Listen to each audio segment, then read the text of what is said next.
MC ゆうすいの武蔵野ブレイクナイト。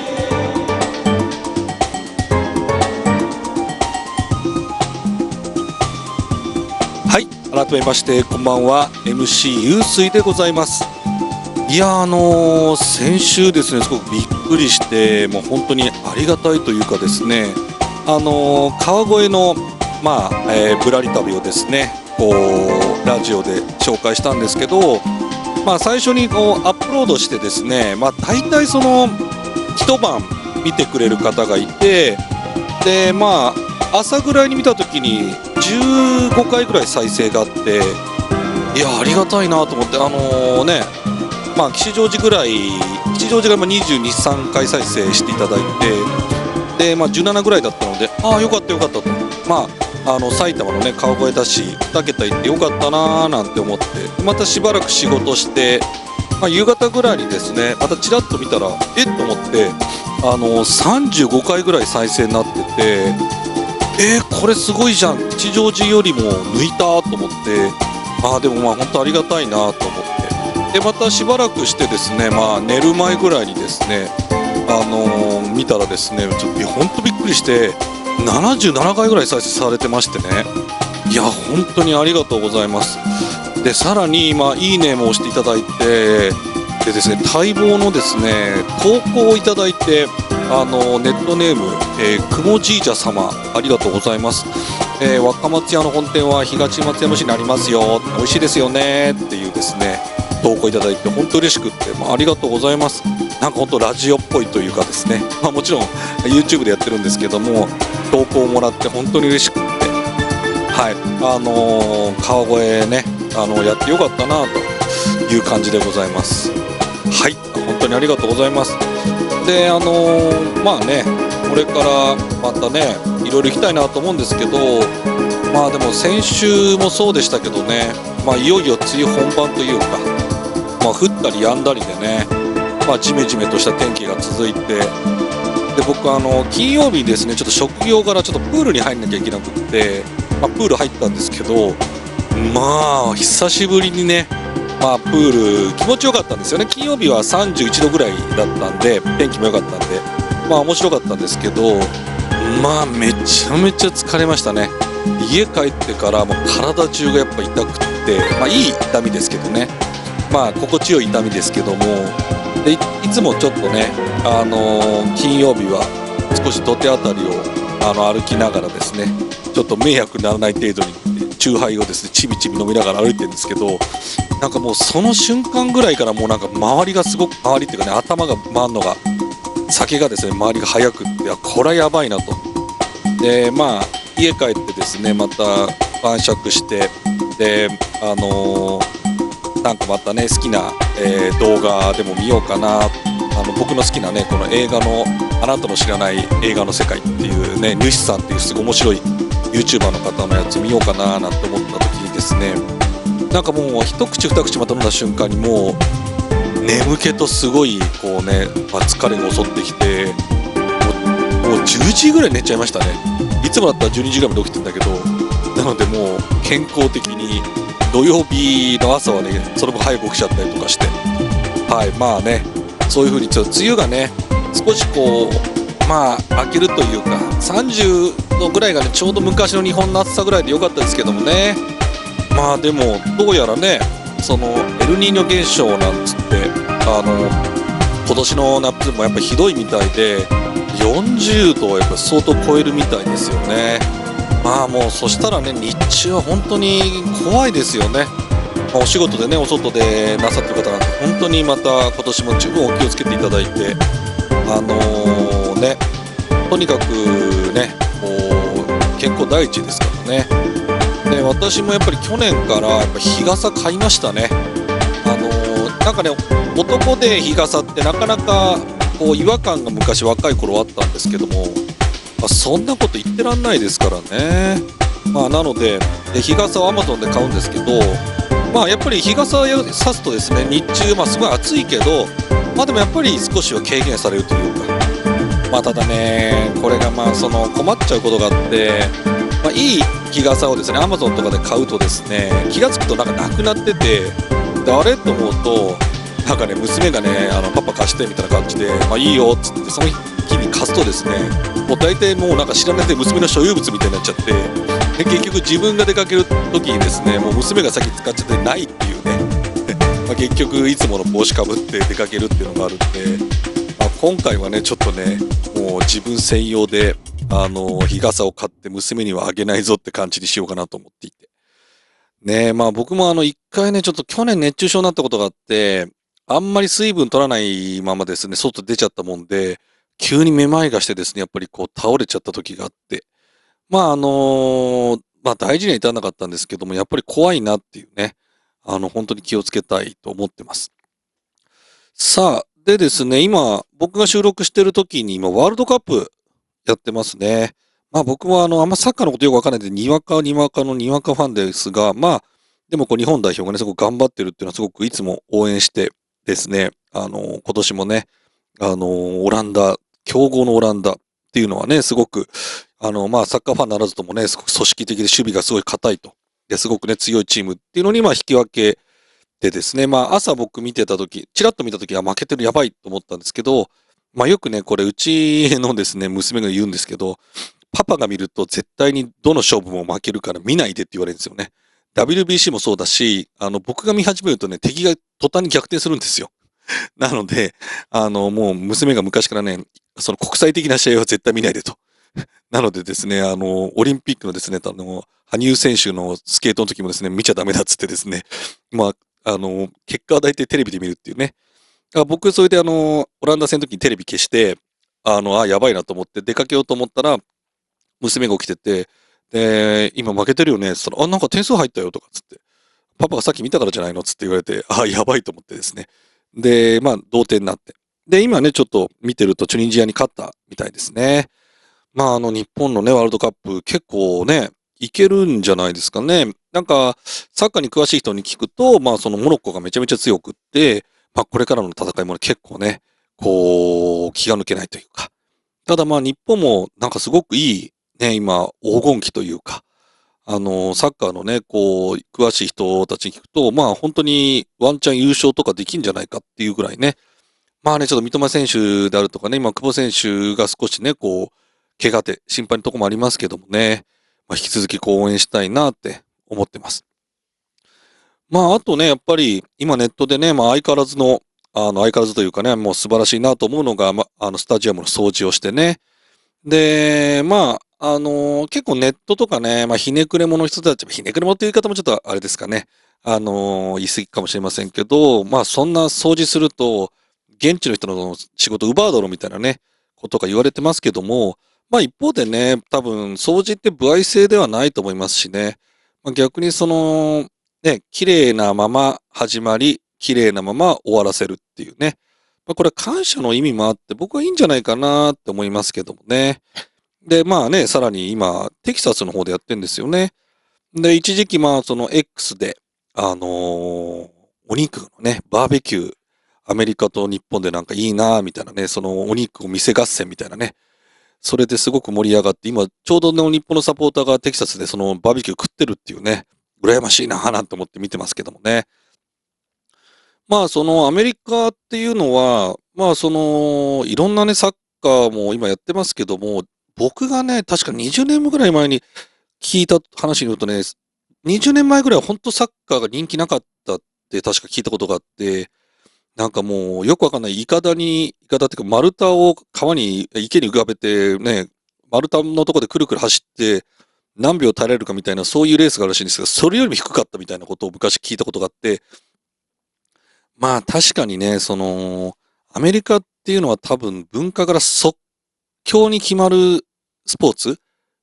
バンバン点入ってバンバン逆転してみたいな、まあそういうスポーツが多分好きというか、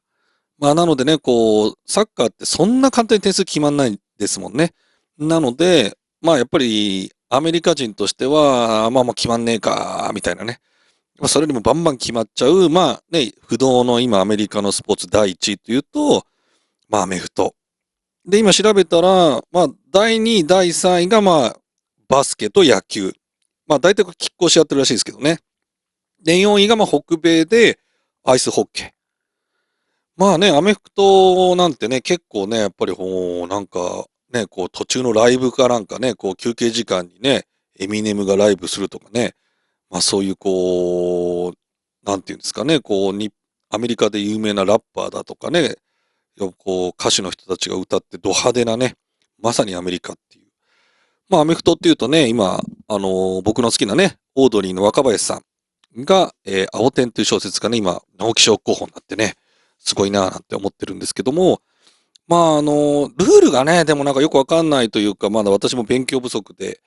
うちの親族の一人がね、アメフトやってたんでね、聞いたりするんですけども、未だよくわかんないんですよね。でも僕、ラグビーが結構見るの好きで、もちろんね、ルールがそこまでわかるわけじゃないんだけど、なんかこうじりじり攻めたりとかね、そういうこう戦略的なもの面白くって、最近テレビつけてラグビーやってると見ちゃうんですけども、まあね、まあ話は戻るんですけども、そうなってくると、じゃあサッカーは今、アメリカでどのくらい人気なのっていうのを調べると、まあ今回のワールドカップがですね、引き金になって、まああとね、有名な選手がね、結構アメリカのリーグに来たっていうのもあるようで、アイスホッケーの次ぐらいで、まあ第5位ぐらいにはつけてるらしいというみたいですね。まあなので、ね、でもやっぱりワールドカップってね、本当に世界中がサッカーで一つになるというか、ね、面白かったのが、オランダの選手と、ね、オランダのサポーターと日本のサポーターが、こうね、肩組んで盛り上がったりとか、なんかこうね、素敵な交流ができて、本当にいいなって思いますよね。まずもってね、日本代表頑張ってほしいなと思います。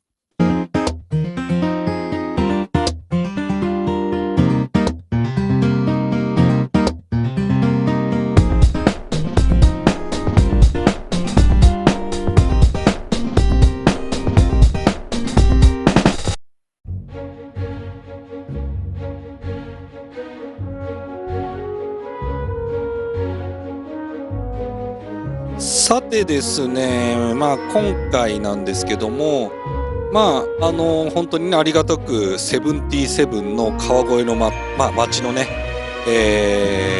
ラジオ、結構皆さん聞いてくれて、本当にありがたいなと思うところでございまして、で、まあ、その中でですね、まあ、どのくらい、まあね、今回やろうかなと、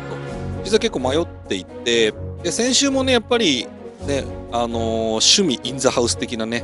まあそういうちょっとこまごましたのもまあいいかななんて思って、考えてたんですけど、ちょうどですね、先週にですね、昔僕、まあシナリオっていう、まあ脚本を以前書いてたことがあって、まあそこの、まあシナリオをですね、習う、まあ学校のですね、まあ20年ぶりぐらいの同窓会みたいなのがあって、なんか招待されたので、まあ行ってみようかなで、まあ、その会場がですね、まあ、今回の、まあ、まあ、ブラ歩きのですね、場所になりまして、今回はですね、青山、青山ですね。はい。で、まあ、青山って言ってもですね、まあ、表参道駅からは行かないで、渋谷駅の方からですね、まあ、今回ちょっと行きました。で、まあね、昨日行ったんでね、まあ、土砂降りだったんですよね。まあ、それもね、なんで青山みたいな。で、本当はですね、渋谷も含めてね、ちょっとブラ歩き久々にしたいなと思ったんですけど、まあ、まさにね、さっきのオープニングで話しましたけど、プール入ってもう疲労困憊だったのと、ちょっとだけ鼻風邪ひいてて、まあ結構ですね、もう午前中と午後はもう、まあ別に10秒じゃないんだけど、もう体中痛いのもあってちょっと寝込んでたんですよね。でもようやく夕方ぐらいに行かないとなと思って、まあ着いたのがだいたい渋谷駅に16時過ぎぐらいで、ね、まあそれもね、やっぱりさっきお伝えしたように雨がすごかったんで、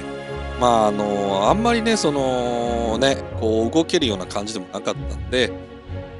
まあね、それでも、今回ね、ちょっと会合というかね、こう飲み会みたいのが、まあ、6時ぐらいにあったんで、まあ2時間ぐらいね、久々にちょっと、歩いてみようかなと。で、まあさっきから久々言ってんですけど、まあね、この埼玉のおっさんがね、こう渋谷青山なんて、ね、全然似合わないし、ね、何のご縁もなさそうなんですけど、まあ実はですね、ちょっと過去に、このまさに渋谷と青山にはご縁がありましてですね、まあそれはちょっとおいおい話しながら行きたいと思うんですけど、まあ今回ですね、まず渋谷の駅っていうのは、まあ本当にもうね、こうファッションとかカルチャーとかね、中心地であって、まあ外国の観光客の、ね、方もそうですし、多分ねいろんな各ね都道府県の方も東京で何かねたまに来るんであればねこうスクランブル交差点あたりはちょっと見たいななんて思う方もいると思うんですけども、まあ今回はですねちょっとその雨の影響もあってまあ来週か再来週かな、まあ渋谷特集みたいなので行きたいと思うんですが、まあ、今回はですねあえてその逆側にあるその青山のご紹介をしたいと思います。まあ何があるかっていうとですね、渋谷もそうなんですけども、多分個々にね行きたい場所があると思うんですよね。また例えばね若い方だったらまあそのお洋服のお店であるとか、まあ、あとそれからまあね飲食のね、まあ、ラーメン一蘭さんとかもありますし、まああとそれから音楽好きな人は音楽、あとそれからまあ演劇とか好きな人はパルコ劇場とかね、まあもう人それぞれなんで、まあ顔声みたいにこういうルートたどるといいというのがなかなかないんですけど、まあただね、青山って結構面白いお店とかですね、まあおしゃれなお店もあって、まあこんなおじさんが行ってもですね、結構楽しめるというか、なので、まあ、今回はですね、ちょっと一回渋谷駅に背を向けて、青山をですね、一緒にちょっと散歩するようなイメージで、聞いてくれるといいかなと思います。でですね、まあ話は戻るんですけども、その渋谷駅ってね、まあ、未だに僕もね、先ほどお伝えしたように、まあ結構行くっちゃ行くんだけど、まあほんと迷路みたいになってて、まあ、とりあえずね、人混みと人波と人の波にこうついていくと、まあ、出口出ますよみたいなね、そんな感じでもうちょっと記憶力どうなってんだよって感じで自分疑っちゃうんですけど、まあ大体僕の場合はですね、池袋から行くんですけど、まあもしですね、こう、池袋経由で行くんであれば、山手線よりもですね、湘南新宿ラインっていう、電車があってですね、それだと池袋、新宿、渋谷で結構すぐに、つけるんで、まあそっちがおすすめですね。あとそれから、埼京線ですね。まあ、ちょっと本数が少ないんですけども、まあ、新宿と池袋から、まあ、池袋だと新宿、渋谷、で新宿からだと一気に渋谷に行くので、まあ、皆さんのね、使う最寄りの駅によっては、山手線以外のものを使って、ペットルバイク行ってもいいのかなと思います。で、まあ、その後ですね、まあ、僕、今回、降りたのが中央口っていうところでね、で今、その渋谷ってすごい開発してまして、ヒカリエっていうね、まあ、めっちゃでかいビルが建っていてですね、まあ、もうすでにそこに連結をしてますね、駅が。で、まあね、多分ハチ公口とかにね、皆さん行きたい人が多いんだろうけど、まあ、今回はですね、まあその人混みに流されつつ、まあ、光栄の中央口から出てですね、まあ歩いたんですけど、まあこの光栄はね、今展望台もあるみたいで、まあ天気がいい時は渋谷のね街を一望できるんで、本当はねちょっと晴れてたら絶対今回行こうかなと思ったんですけどね、ちょっとまた次回おじさん登ってみようかなと思います。で、その光栄でですね、まあ、すでにここでも美味しいね、こう、お店屋さんとかね、飲食店とか、まあね、素敵なお店がいっぱいあるんですけど、まあ、まず下にね、降りていくと、まあ、僕は今回、明治通りの改札といって、まあ、本当の渋谷駅のところからちょっと道を挟んで、出るみたいなとこですね。で、まあ、ここを、右に行って、宮益坂の下をですね、下っていくと、スクランブル交差点があるという感じですね。まあ、今回ね、ちょっと湘南新宿ラインで行っちゃったからで、そっちで行ったけど、山手線だったら八甲口が行けるのかな。まあでも、ちょっとですね、宮益坂の方からね、ゆっくり行くっていうのも、まあ、なかなか面白いと思います。さて、それではですね、今回は、そこからですね、右に行ったら、まあ、スクランブルですけども、今回は左に行って、青山通りをちょっと目指して歩いてみました。でですね、今回皆さんにですね、ちょっとお伝えしたいことがありまして、青山通りって坂なんですよね。で、結局その渋谷って、よくブラタモリとかでもやってますけど、もう谷の街なんですよね。なので多分ね、そこにエネルギーがどんどん人が溜まってったのかななんて思ってるんですけども、なので逆にその青山に行くとですね、やっぱ坂なんですよね。で、やっぱりそのいろんな道路が広がってますから、歩道橋が多いんですよ。で、歩道橋ってほらね、こうやっぱり階段で歩くじゃないですか。で、青山通りって歩道橋をこうルートによっちゃですね、結構2回か3回使わなきゃいけなくって、もちろん使わない技もあるっちゃあるんだけど、やっぱりその今回みたいな雨だったりすると、道が細くて結構なんていうんですかね、こう気を使って歩かなきゃいけないし、その信号もあったりするんで止まんなきゃいけないし、結構ですね、ルートとしては結構青山通りってあのめんどくさいというかですね。なのでですね、今回は特別にですね、青山裏通りをちょっとご紹介したいなと思ってまして。はい。ですね、まず、その左側に、とぼとぼと歩くとですね、だんだんとですね、渋谷の、警察署がですね、大きいのが見えてきてですね、でけえなーなんて思いながら。で、その後ですね、その、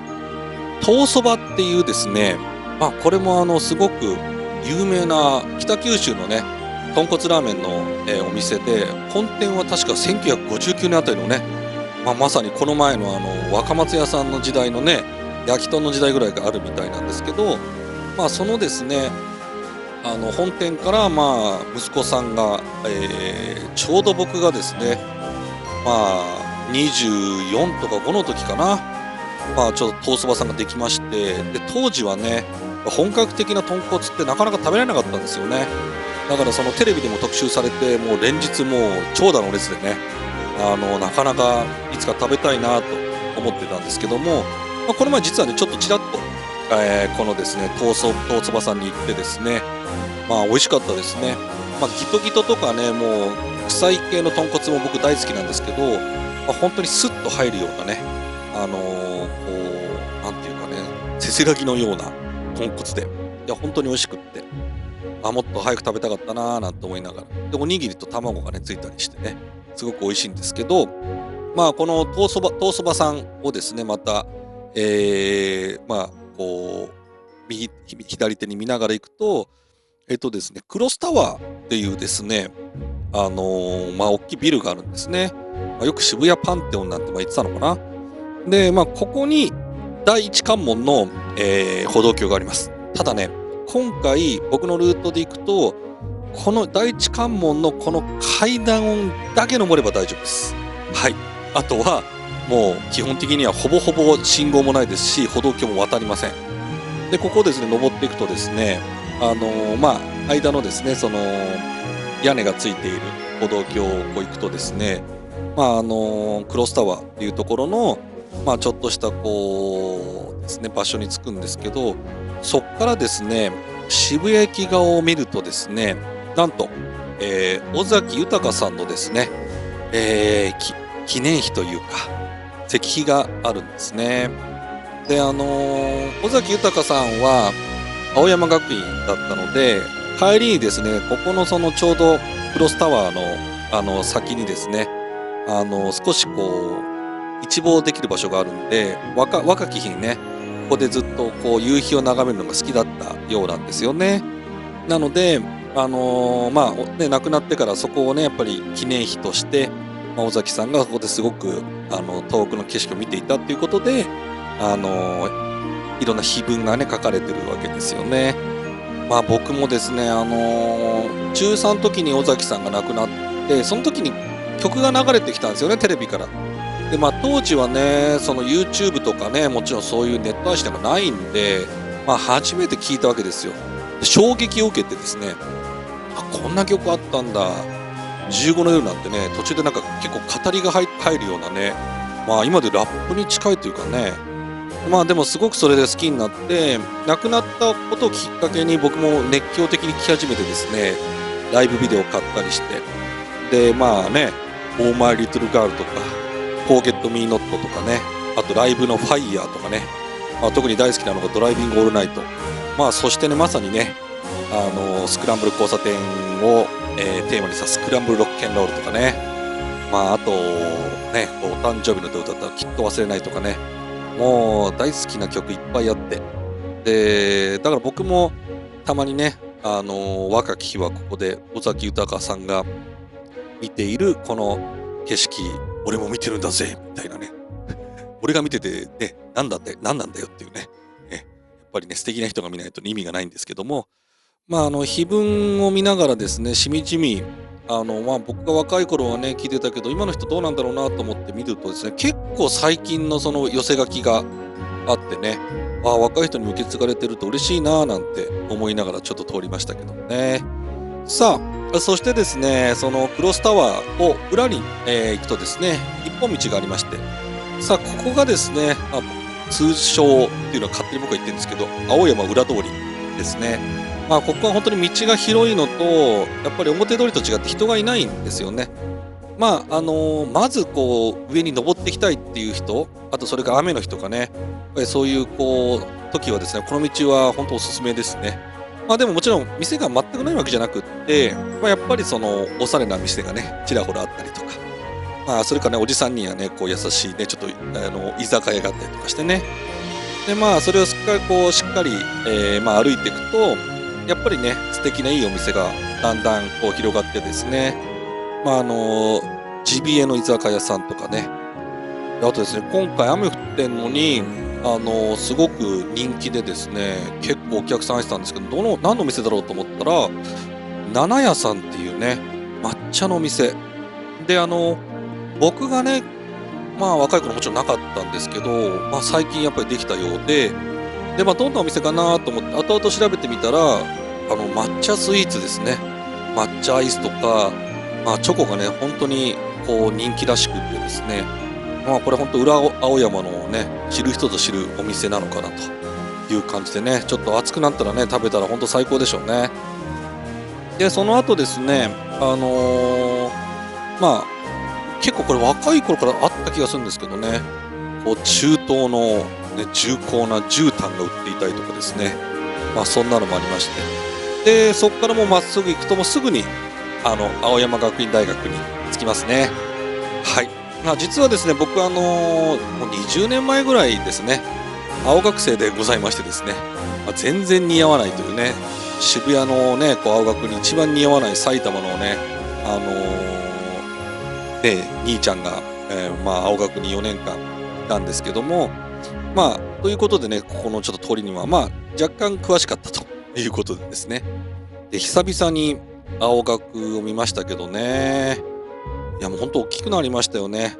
僕が行った時なんかもうマラソンなんかも全然弱くって毎回10位とかね8位とかそのぐらいだった気がするんですけどね、それでもすごいんだけど、しばらくしてね原監督がお出になって、もうね駅伝じゃ天下の青学と毎回親戚の集まりでね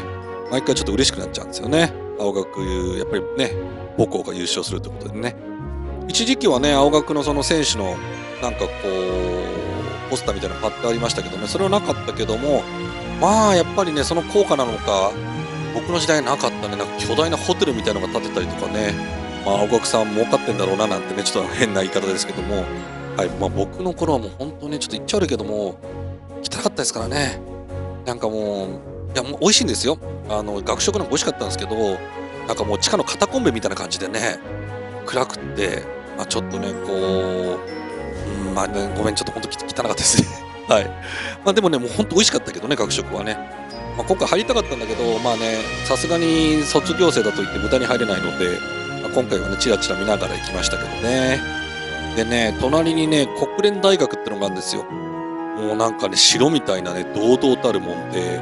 なんても思いながら20代の時見ましたけど、ここはね結構いろんなその国際交流とかの場であるとか、ここ大学院なんですよね。なのでマスターとかドクターが取れる。ただ英語力がすごい求められるみたいですけどね。ここ入学する人は、そこで勉強ね、国際的な勉強を、ガチ頑張って、そういう海外のね、国連も含めてそういう、ね、職に就くような人たちが、入るみたいですけどね。ただ、本当にこれね、大学院だから、違う多分ね、外務省とかがね、多分絡んでるので、他にもね、やっぱりそういう専門的な海外のね、そういう、研究であるとか、発表とかでも使ってるのかもしれませんね。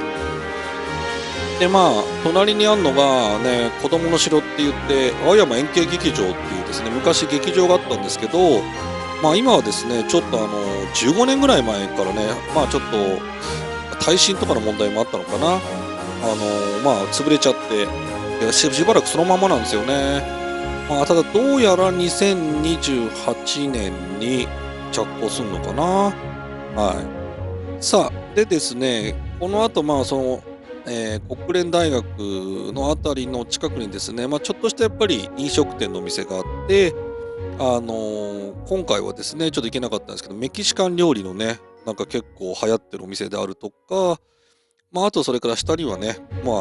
皆さん大好きなマックとですね、あとこれも皆さん大好きな丸亀製麺がなんか入っていて、結構この丸亀製麺は穴場かな。結構表参道から渋谷でね、行くときって大体もう人気があるお店とかも満帆で、なかなか食えないじゃないですか。もちろんそのね、お目当てのお店だったらね、それ目指していけばいいんですけど、お腹減ったけど、なんかどの店も開いてないなっていうときは、この地下マックとね、あとそれから丸亀製麺は結構穴場でおすすめかもしれないですね。はい。で、あとですね、青山はね、結構お高いイメージで、さらに奥に行くとね、もっと、おしゃれな店もいっぱいあるんですけど、僕がおすすめなのはですね、青山ブックセンターって言ってですね、ちょうど国連大学の裏っ側、ほぼ裏っ側みたいな感じにあるんですけど、ここの本屋さんがね、すごくおすすめなんですよ。一回ですね、またエレベーターで、エスカレーターで下っていくんですけども、本当にね、大きいんだけどひっそりとみたいなイメージで、でね、ただの本屋さんじゃないんですよね。このお店ですね、青山ブックセンターさんってかなりとんがってまして、その特定のものの、分野に関して非常に、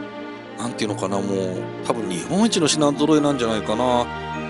まずですね、ファッション誌とかはもう、すごいですね。多分世界中のファッション誌が集まってるんじゃないでしょうか。あとそれからもうデザイン関係。このコーナーもすごい広くって、すごいですよね。ただもちろん本屋さんなんてね、他の本もあるんだけど、あとやっぱり僕結構好きな歴史のね、民族学とか、そういう、結構あんま手に入んない、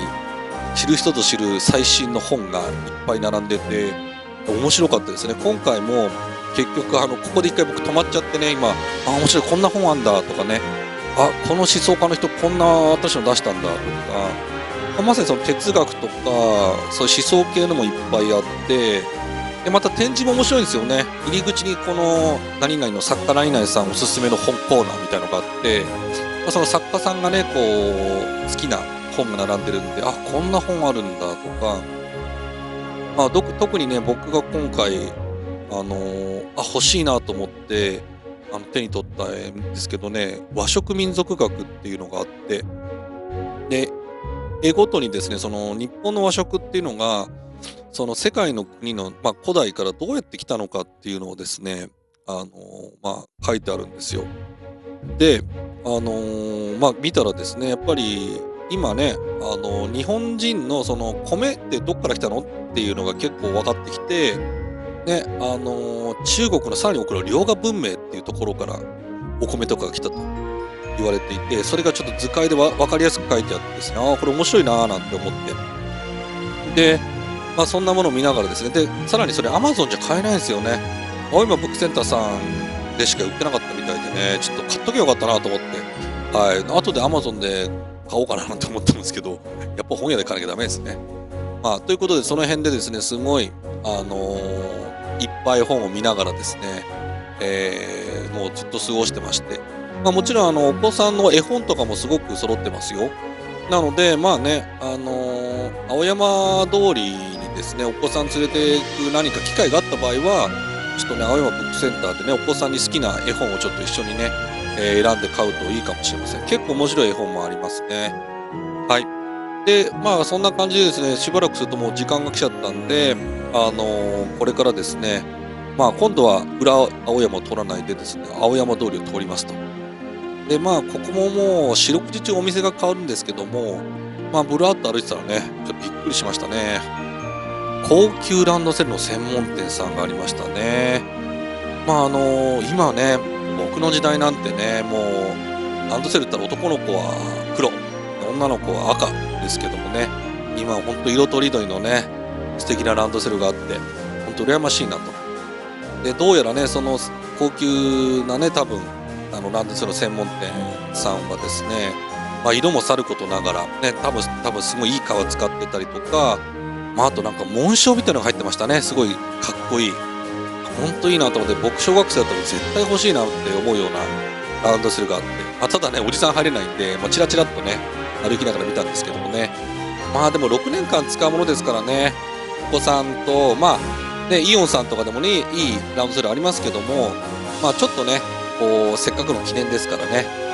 お子さん小学生に上がる方でね、まあ、ちょっとおじいちゃまおばあちゃまにもねお力いただいて、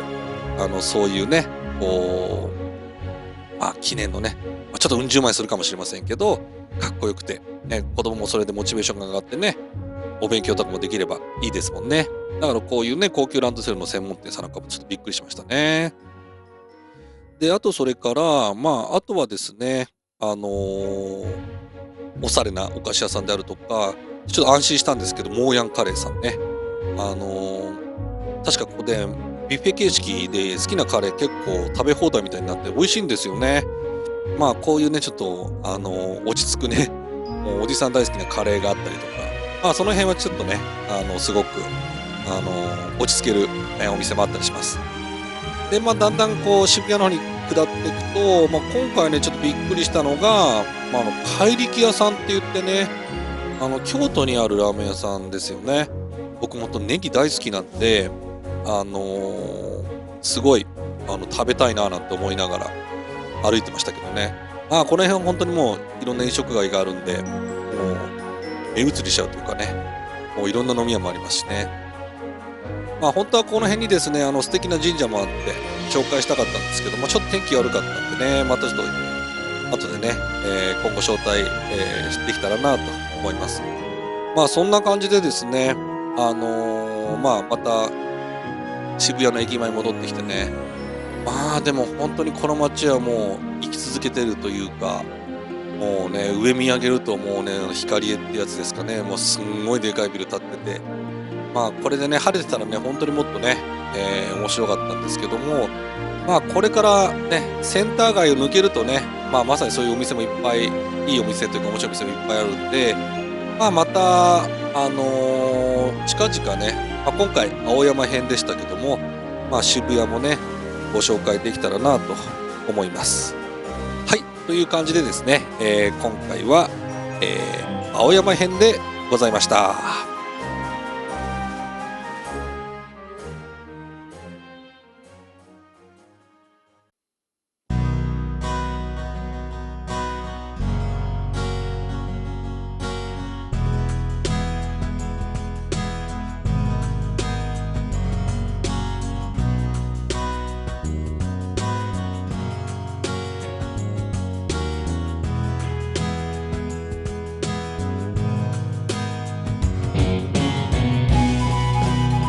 はい、というわけでですね、はい、雨の中のですね、青山編でございました。まあでも本当にね、雨ってね、まあね、この時期降らないとね、いろいろなね、やっぱりダムのこととかありますから、ね、降っていいものではあるんですけども、なかなかジメジメしてるとね、外に行きづらくなっちゃって、